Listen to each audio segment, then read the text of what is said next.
Nicole Raymond, Nathalie de Bruges, confidence en coulisses. Deuxième partie de l'émission avec Jean-Claude Delair à l'occasion de la sortie de son dernier roman Enquête, en 2 mots, publié aux éditions Télès. Alors Jean-Claude Delair, bonjour. Bonjour. Et merci donc de partager un moment avec nous. Je rappelle que vous êtes né à Bordeaux, que vous êtes écrivain, auteur de théâtre, poète, scénariste pour la télévision, mais aussi producteur.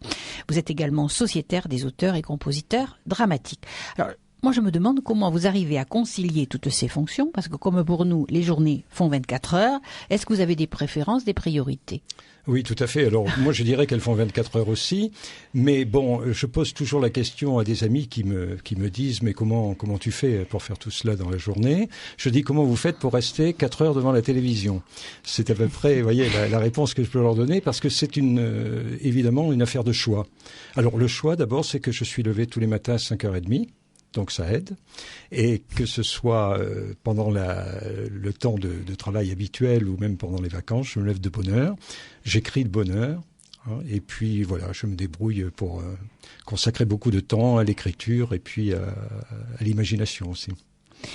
Voilà, alors donc nous en arrivons à votre livre, Enquête, en 2 mots, je le disais, c'est un gros bouquin de plus de 600 pages. Donc nous l'avons lu avec Nathalie. Alors Nathalie, je pense que vous aimeriez commencer à poser la première question, puisque ça vous a bien intéressé. Puisque vous me le proposez, Nicole. Est-ce qu'il faut peut-être un petit peu résumer l'histoire pour les auditeurs avant ? Oui, l'histoire, elle est assez difficile à résumer. On risque aussi de déflorer un petit peu la conclusion, en disant en gros que Pierre, c'est un doux rêveur. Voilà, on va partir de là. Donc, un doux rêveur, écrivain, qui est peu publié, qui est marié à Patricia, donc, et puis qui va être bientôt contacté par un détective privé qui s'appelle Christophe Dieu. Alors, j'en dis pas plus. Nathalie, vous faites le reste. Bon, je vais compliquer l'histoire pour les auditeurs en vous demandant. Un de vos personnages fait un rêve dans lequel on lui dit « Vous êtes entré dans une histoire gigogne, une histoire labyrinthe. Vous ne vous y perdrez pas si vous croyez. Vous atteindrez vos buts si vous vous laissez conduire. » Est-ce que vous, Jean-Claude Delair, auteur, pourriez-vous dire cela en avertissement au lecteur de votre roman ? Oui, je crois que je peux dire cela, puisque en fait, au départ, on a une histoire toute simple. On a un fil conducteur, enquête, c'est une quête d'abord, et oui. Une quête avec une enquête derrière, bien sûr, puisqu'on a parlé du journaliste qui s'appelait Christophe Dieu. Alors c'est vrai que c'est une histoire gigogne parce que chaque personnage rêve aussi.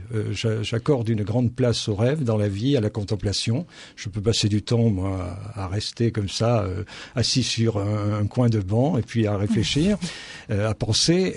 Donc, oui, il y a les rêves qui se rencontrent ou une autre vie ou une vie passée ressurgit.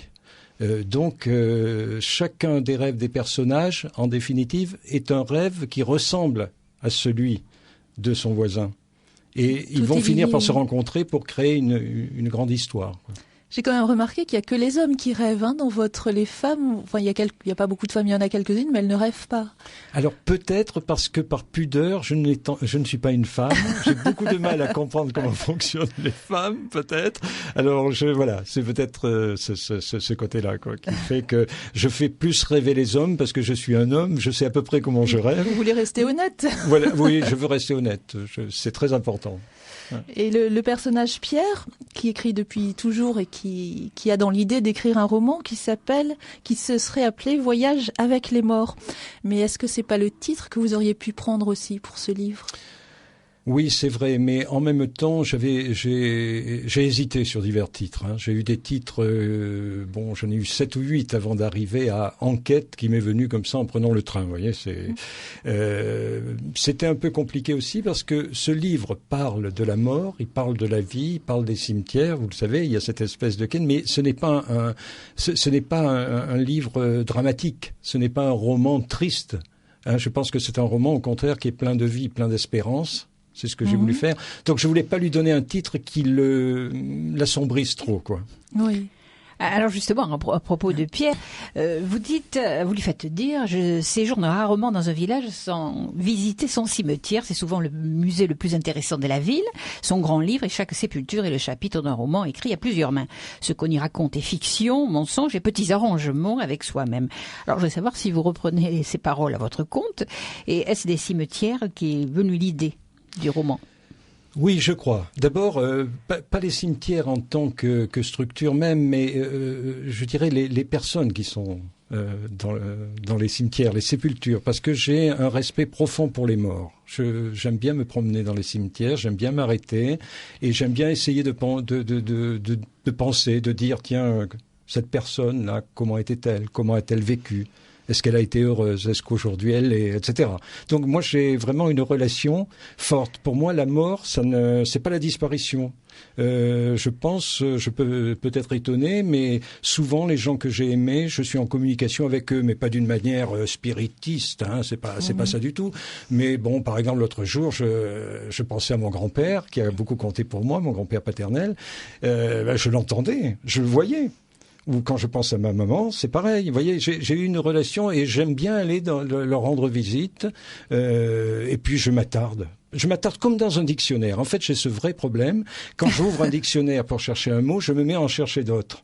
Et quand je vais dans un cimetière, ça fait boule de neige. Je vais voir quelqu'un, mais je vais voir l'autre à côté. Voilà, oui, je ressemble un peu quand même à Pierre. J'aime bien ces lieux-là, oui. Ce sont des lieux de paix aussi. Voilà. Et de silence.